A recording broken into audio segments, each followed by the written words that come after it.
I want you to imagine something with me right now. Imagine holding sand in your hands. You cup your palms together, and there it is, this beautiful pile of fine sand. Now watch what happens when you try to hold it tighter. You squeeze your fingers together, trying not to lose a single grain. And what happens?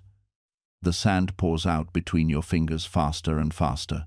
The tighter you grip, the more you lose. But when you hold your hands open, gently, almost carelessly, the sand stays right there in your palms. This is how everything in your life actually works.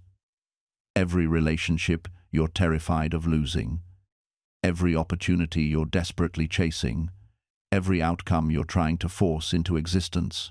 I learned this truth not in a classroom or from a book, but through years of watching my own suffering, watching myself exhaust my spirit, trying to control things that were never mine to control in the first place. You've been taught a lie. Your entire life, the world has told you that success means pushing harder, gripping tighter, forcing things to happen through sheer willpower. Work harder, fight harder, try harder. Never give up, never surrender, never stop pushing. And so you push. You wake up every morning and push against reality, like you're trying to move a mountain with your bare hands. You push against other people, trying to make them love you, respect you, choose you.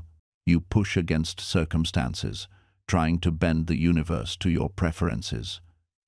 You push against time itself, trying to make things happen faster, trying to control the uncontrollable. And you're exhausted, aren't you? I can feel it. That bone-deep weariness that comes from fighting a war you can never win.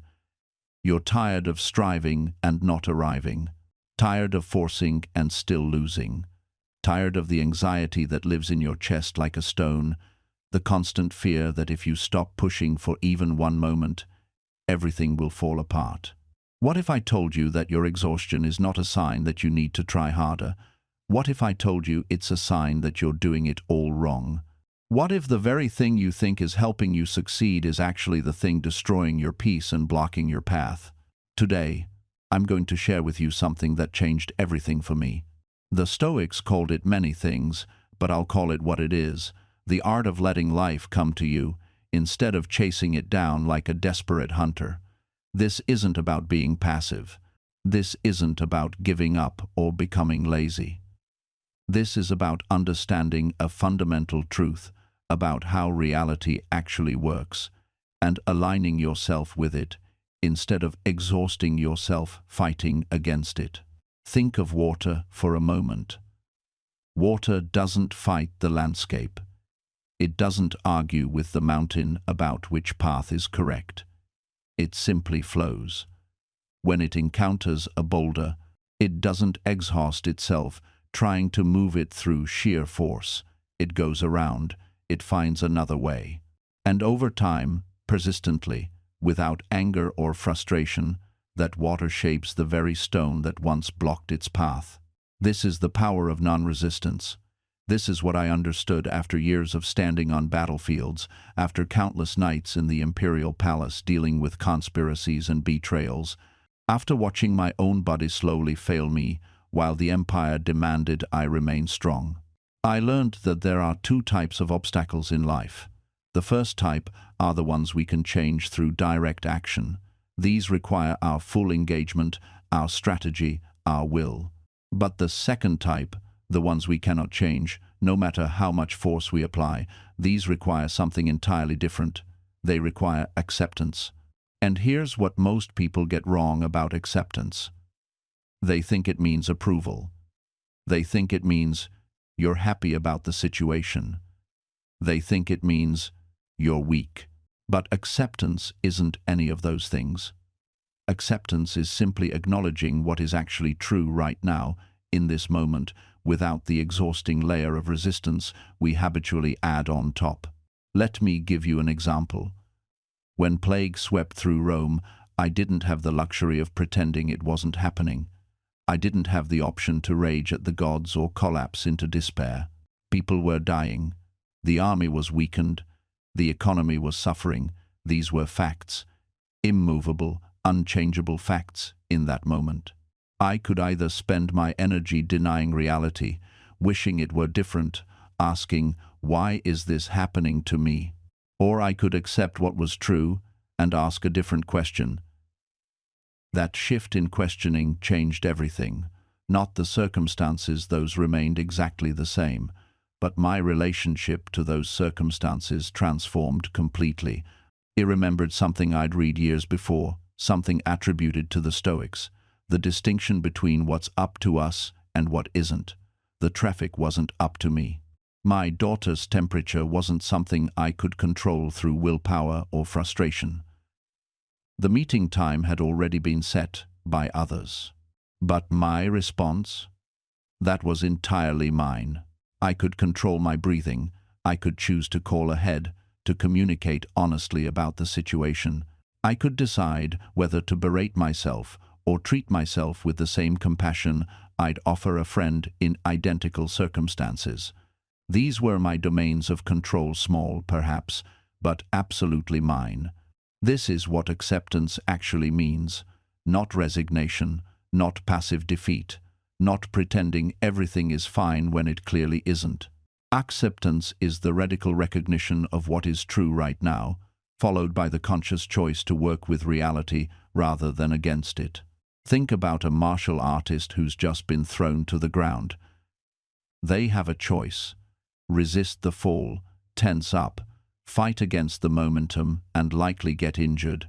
Or they can accept the reality of falling, roll with it, and use that very momentum to return to their feet even stronger. The fall is happening either way. The wisdom is in how they meet it. I see this confusion everywhere. People think acceptance means giving up on change, that it's somehow incompatible with ambition or improvement. But that's backwards. You cannot change what you refuse to accept. You cannot heal a wound you pretend isn't there. You cannot solve a problem you won't acknowledge exists. Acceptance isn't the enemy of change, it's the prerequisite for effective change. That morning in traffic, once I accepted the reality, I could actually think clearly. I called my colleague, explained the situation without drama or excuses. I called my wife, we problem-solved together about my daughter's care.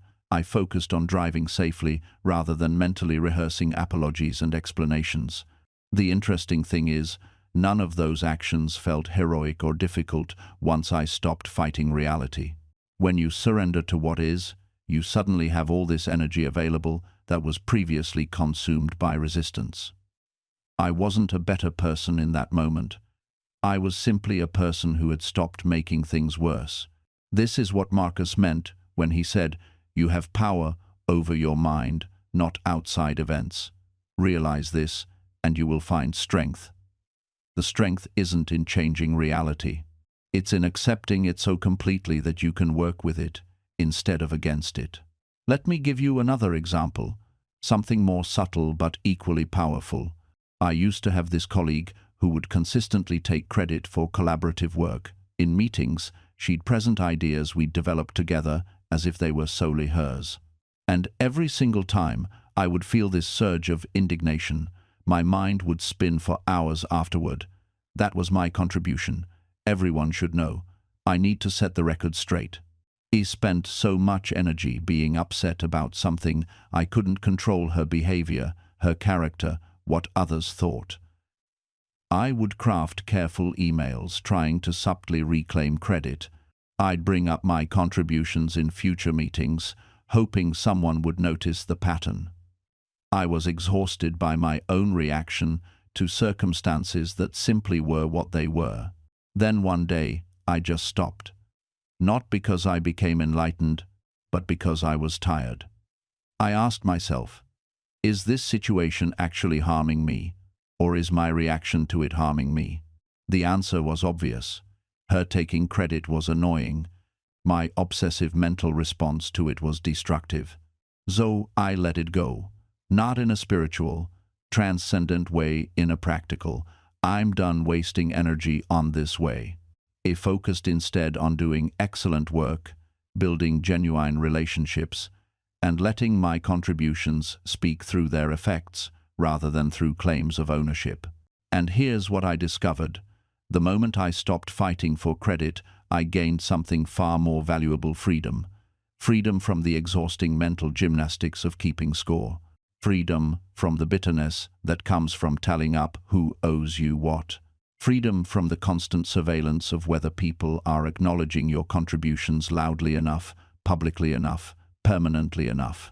Because here's the uncomfortable truth we don't talk about: seeking credit is exhausting.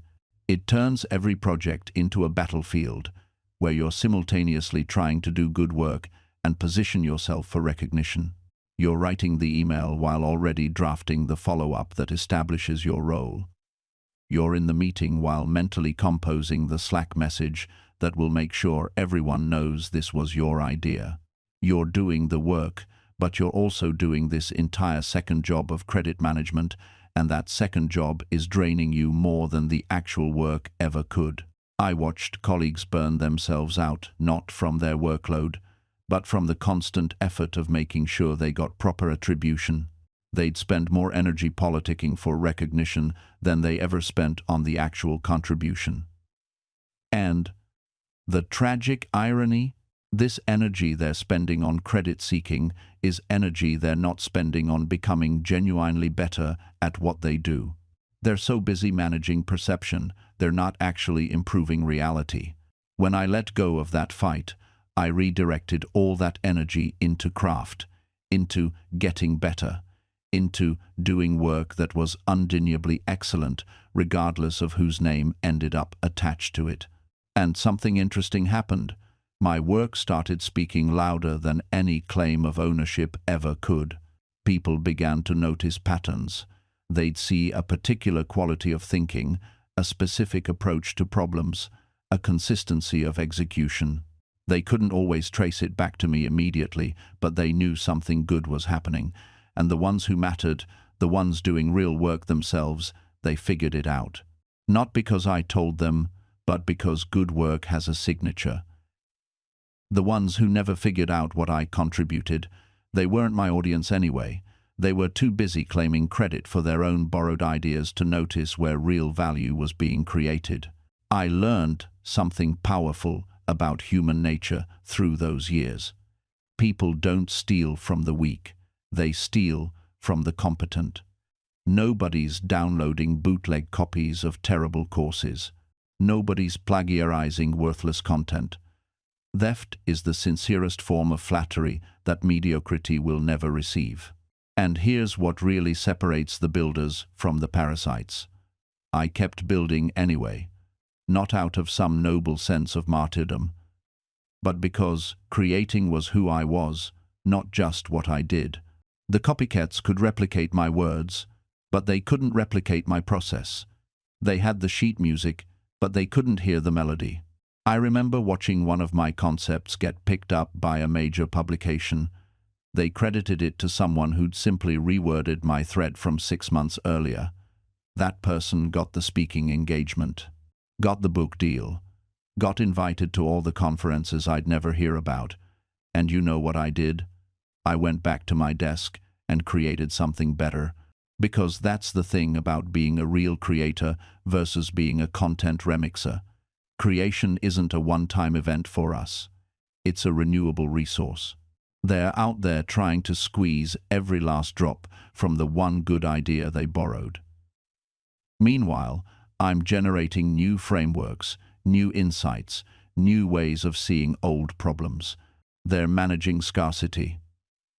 I'm practicing abundance. The breakthrough came when I stopped seeing my work as something to protect and started seeing it as something to deploy. Patents and copyrights and watermarks, they're all just security theater anyway. The real protection isn't legal, it's velocity. I could create faster than anyone could copy.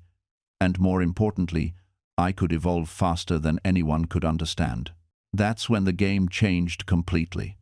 I wasn't running from the thieves anymore. I was outpacing them. They'd still be packaging last month's insights, while I was 3 iterations ahead, exploring territory they didn't even know existed yet. And gradually, something interesting happened.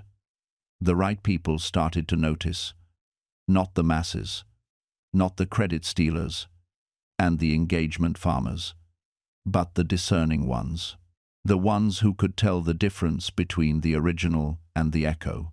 And therein lies the quiet tragedy of the situation, because when you build your entire presence on borrowed wisdom, you're not just deceiving others, you're starving yourself of something infinitely more valuable than viral moments. You're denying yourself the chance to discover what you actually think.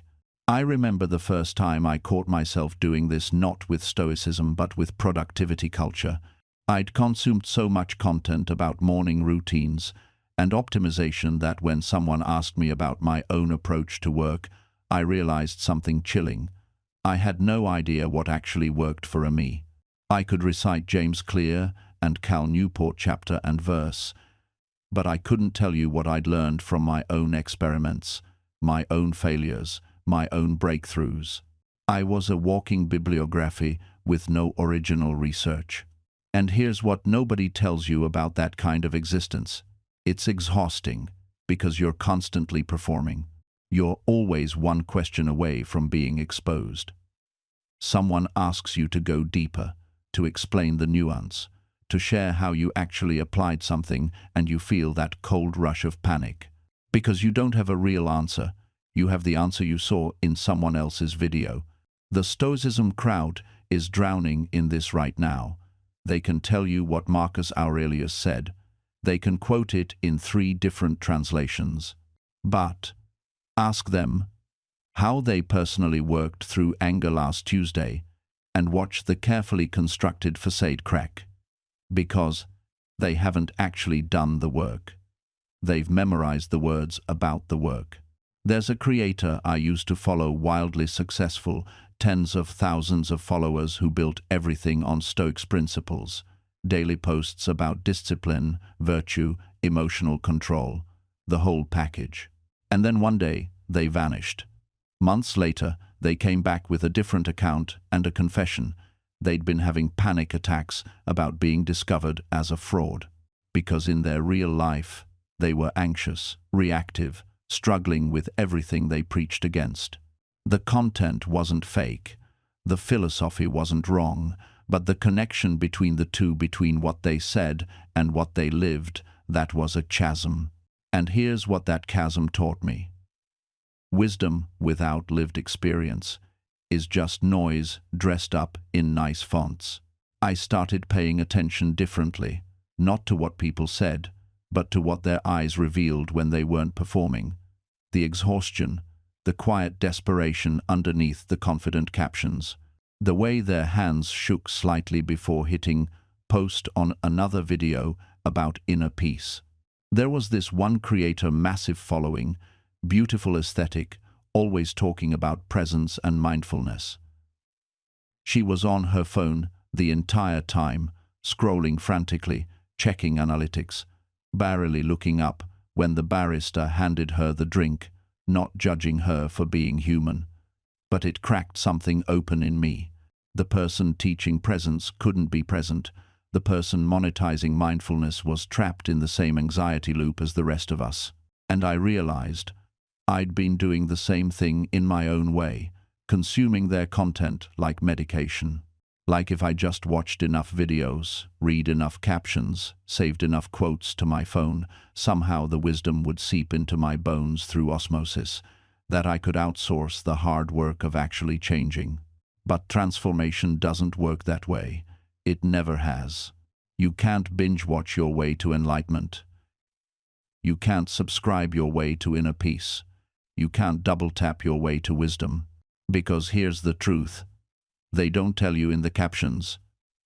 Real change is boring. It's repetitive. It's you, alone, doing the same small thing over and over with no one watching. No likes. No validation.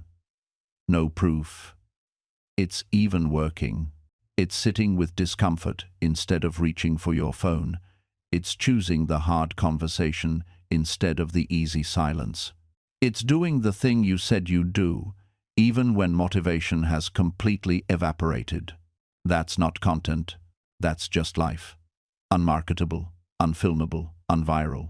And maybe that's exactly why we're so hungry for the performance of wisdom, because the real thing is too quiet, too slow, too unglamorous to capture in a 60-second video. So here's where it gets uncomfortable. Because if social media wisdom is mostly performance, and if real wisdom is mostly invisible, where does that leave you? Where does that leave me? It leaves us in a strange middle ground, aware of the game but still playing it, scrolling through quotes that we know are empty but feeling that little dopamine flicker anyway, sharing insights we haven't internalized, performing growth we haven't experienced. And the cruelest part, the performance itself becomes a barrier to the real thing.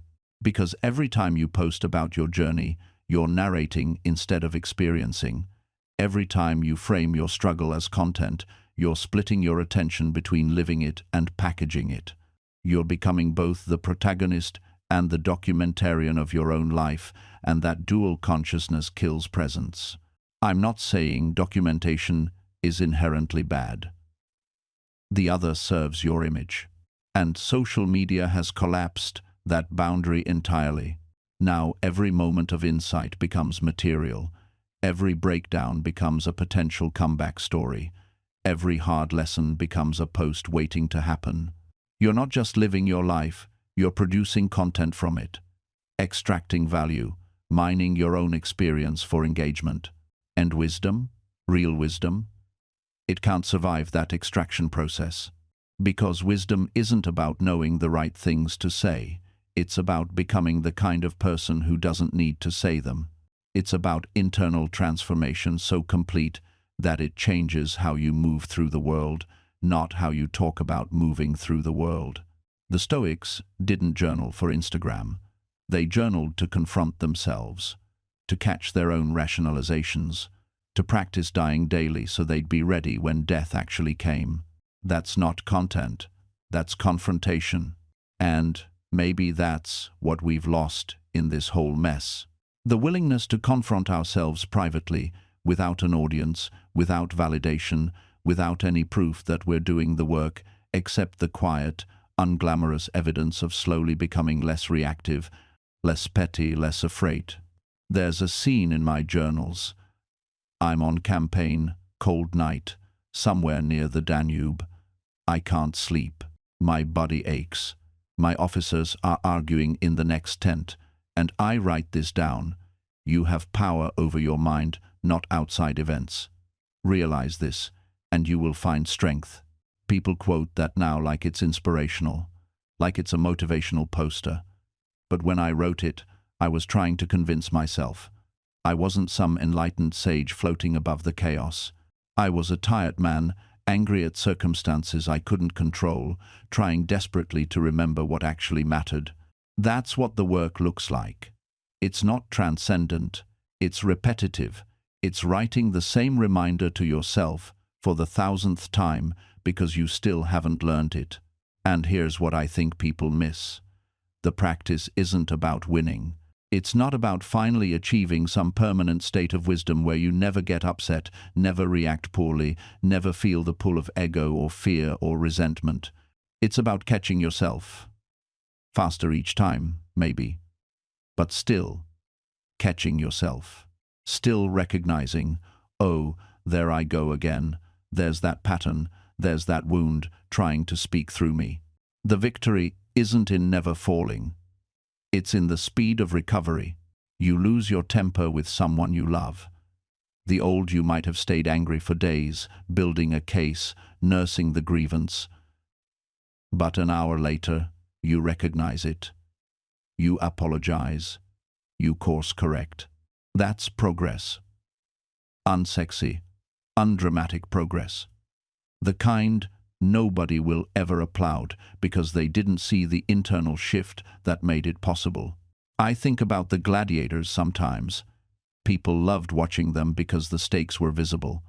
Blood, victory, defeat, all of it obvious, measurable, shareable. But the arena where character is built, there's no crowd.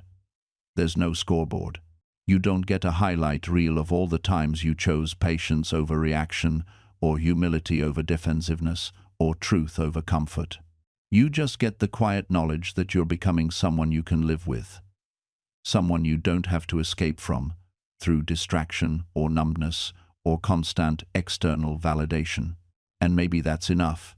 Maybe that has to be enough. Because the alternative is what we're watching unfold, a civilization of people performing growth, competing over trauma, broadcasting their healing journey, while never actually sitting alone with the parts of themselves that are still broken, still scared, still running. I used to think vulnerability meant sharing everything, that authenticity was measured in disclosure, that the most courageous thing you could do was bleed publicly and call it art. But I'm starting to understand that real vulnerability isn't performative. It's the conversation you have at 3 in the morning with someone who actually knows you. It's the admission you make to yourself when no one's watching. It's the moment you stop performing growth and actually do the unglamorous work of changing. There's a kind of intimacy that only exists in private, a depth of connection that withers under observation. And we're losing that. We're trading authentic relationships for audiences, real intimacy for the appearance of intimacy, the messy, complicated work of actually being known for the cleaner, more controllable experience of being seen. And here's what nobody talks about. Performing vulnerability is exhausting in a completely different way than actually being vulnerable. When you're genuinely vulnerable with someone you trust, there's relief, there's release. But when you're performing vulnerability for an audience, you're still in control. You're still managing perception. You're still the director of your own suffering, carefully staging each revelation for maximum impact. It's like those movies where someone's crying beautifully, makeup still perfect, single tear rolling down their cheek at just the right moment. That's not real crying. Real crying is ugly. It's snot and red eyes and struggling to catch your breath. But we've trained ourselves to cry like we're being filmed, to grieve like we're writing our own eulogy, to suffer in ways that look good in screenshots. I watched someone post about their grandmother's death with a professionally shot photo they clearly took weeks earlier, specifically for this moment. And I'm not judging the grief. Grief is real. Loss is real. But something shifts when your first instinct after loss is to frame it, to think about angles and lighting and captions.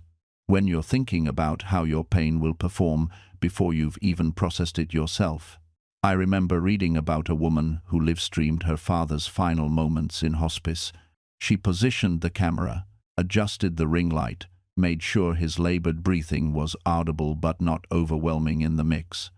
She narrated his passing in real time to 14,000 strangers. The comments flooded in, hearts and crying emojis. Sending strength. He's watching over you now. Later, she said, it helped her cope. That sharing the moment made it bearable. And maybe that's true. Maybe I have no right to question how anyone processes grief. But I keep thinking about those final moments. How instead of holding his hand with both of hers, one hand held a phone. How her last memories of her father's face are filtered through a screen, seen not directly but as an image to be broadcast. How she watched him die through a viewfinder. There's something we're not talking about here. Something about the difference between sharing your life and performing it. Between documentation and exploitation. Between this matters to me and watch how much this matters to me. Because here's what I think is happening. We've confused attention with connection. We've started believing that if something isn't witnessed by strangers, it isn't real. That our experiences only count if they're validated by an audience. That love, grief, joy, and pain must be publicly certified to be authentic. And social media companies know this. They've built their entire empire on this confusion.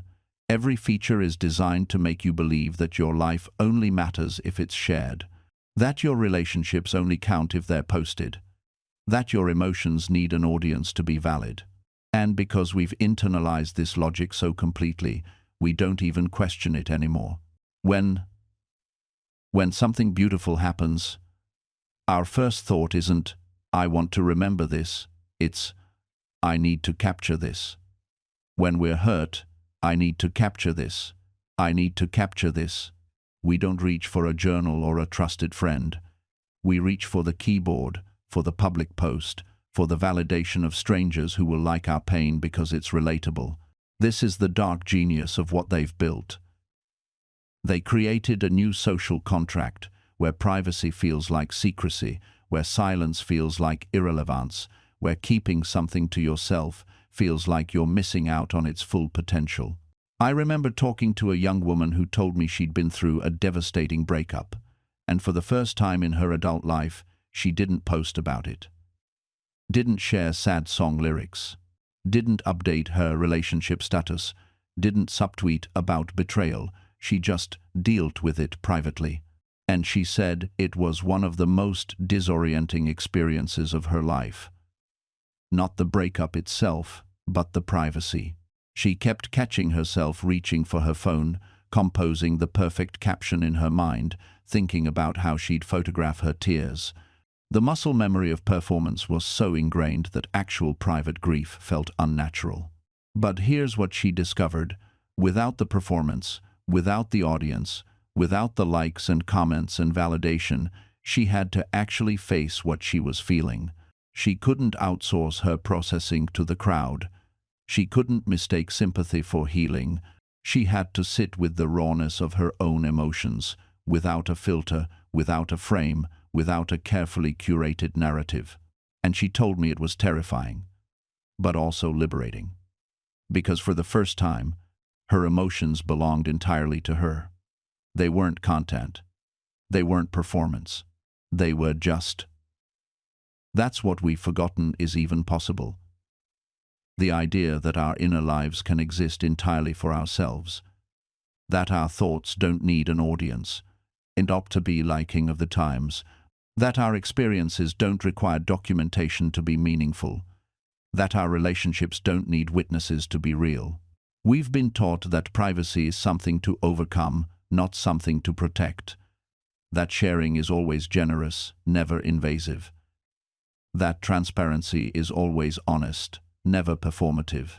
And perhaps most insidiously, we've been taught that documentation equals experience, that if you didn't capture it, it didn't happen. That memory itself is insufficient without digital corroboration. I think about the concerts I attended before smartphones. How I stood there, fully present, watching the performance with my actual eyes instead of through a screen. How the memory exists in my body, the bass reverberating through my chest, the crush of the crowd, the specific quality of the light. Those memories feel more vivid, more real than any concert I've filmed since. But try explaining that to someone who films everything. They'll tell you they're preserving the moment, as if the moment needed preserving, as if it wouldn't exist perfectly well in their mind without technological intervention.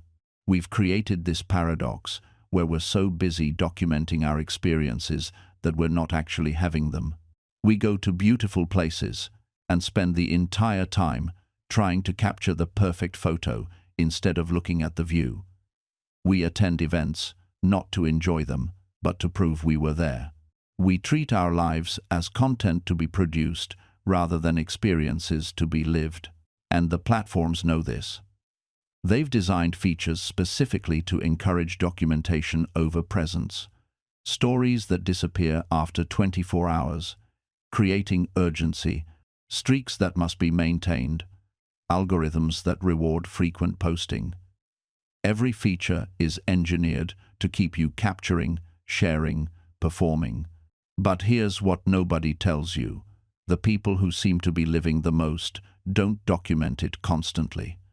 The genuinely happy rarely feel the need to prove their happiness. The truly adventurous are too busy having adventures to curate them for an audience. Real intimacy, doesn't announce itself. Real joy doesn't need validation. Real experiences don't require witnesses. I used to think I needed to share everything to process it, to make it real. Now I understand that sharing often prevents processing.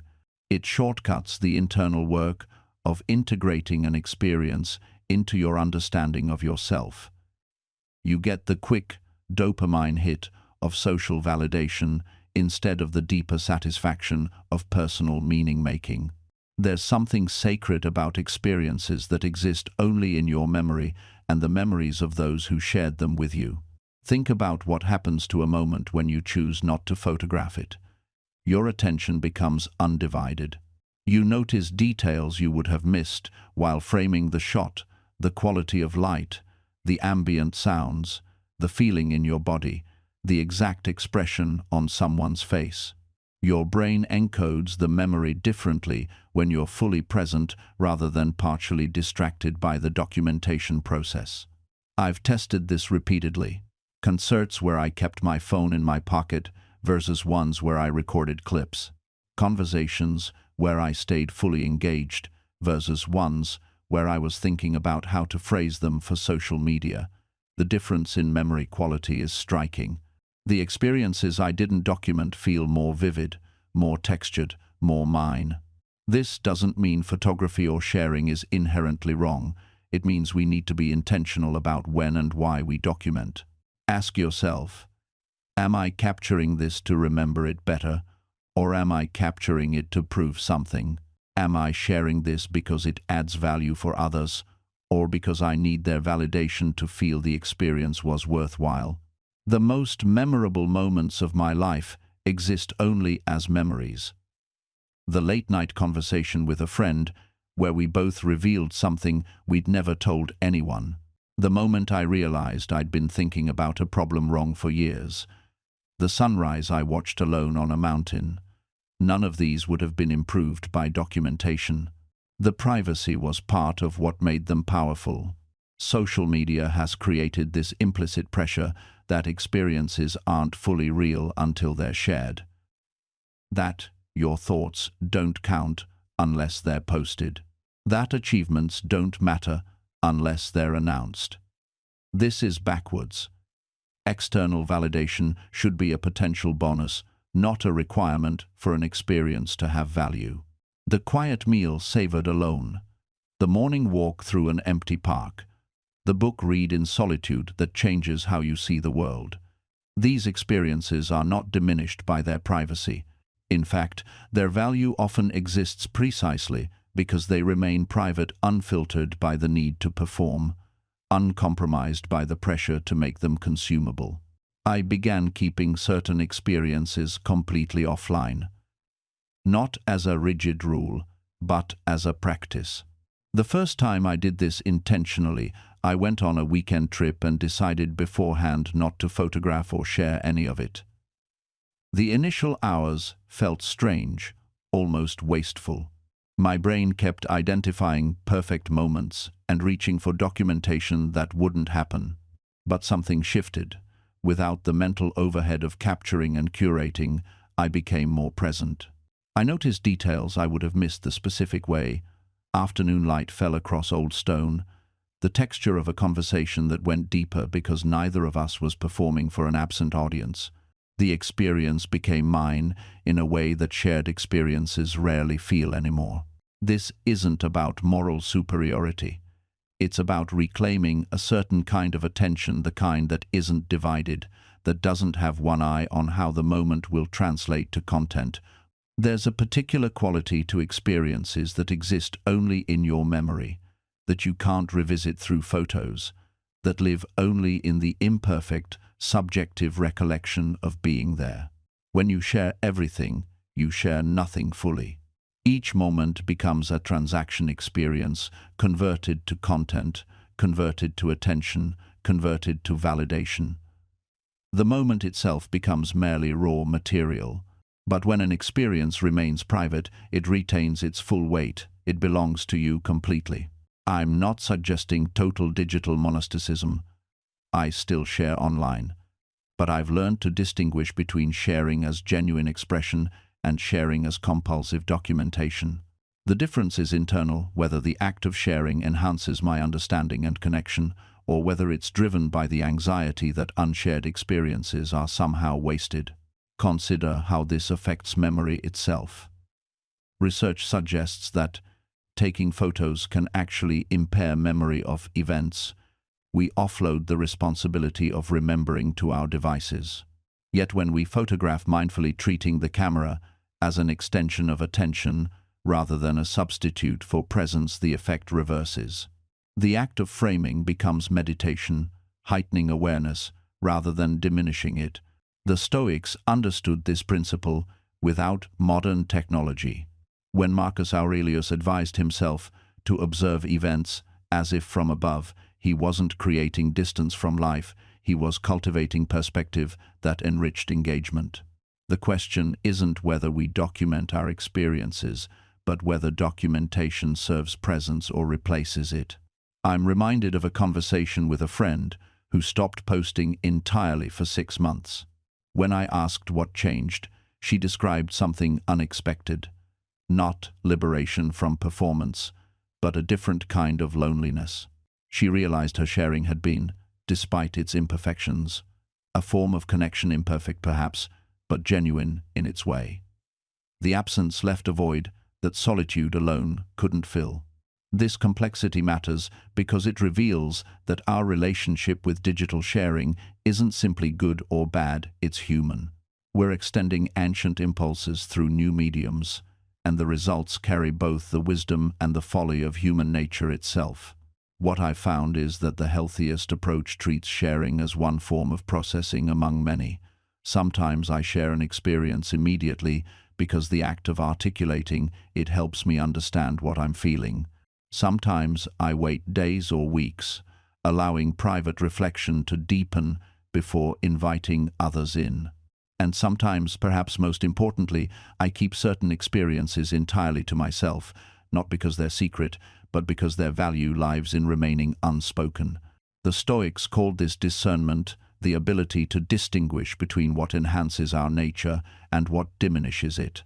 In a culture of constant documentation, perhaps the greatest wisdom is knowing which moments to capture, which to share, and which to simply live, allowing them to exist only in the unreliable, precious, utterly irreplaceable theater of memory.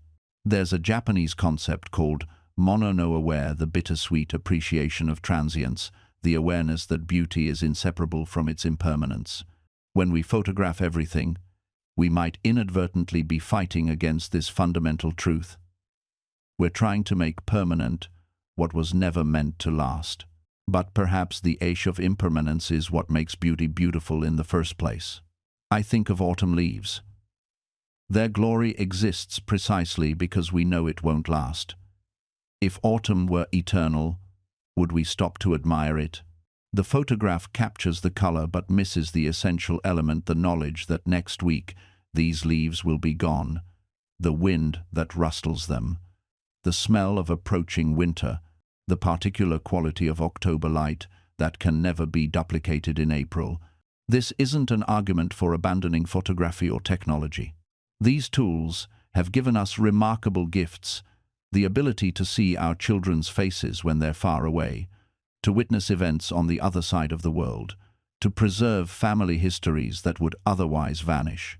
The question isn't whether to use these tools, but how to use them wisely. Maybe the answer is integration rather than elimination. Perhaps we can learn to move fluidly between documented and undocumented experience, between sharing and solitude, between the public record and private memory, not rigidly dividing life into phone-allowed and phone-forbidden zones, but developing an intuitive sense, almost like a musician's sense of rhythm, of when to capture and when to simply be. This requires practice. It requires unlearning the reflexive reach for our devices. It means sometimes feeling the discomfort of not capturing something remarkable, of letting it slip away into the past, trusting that the experience itself was enough. This feels like loss at first. but gradually it becomes liberation.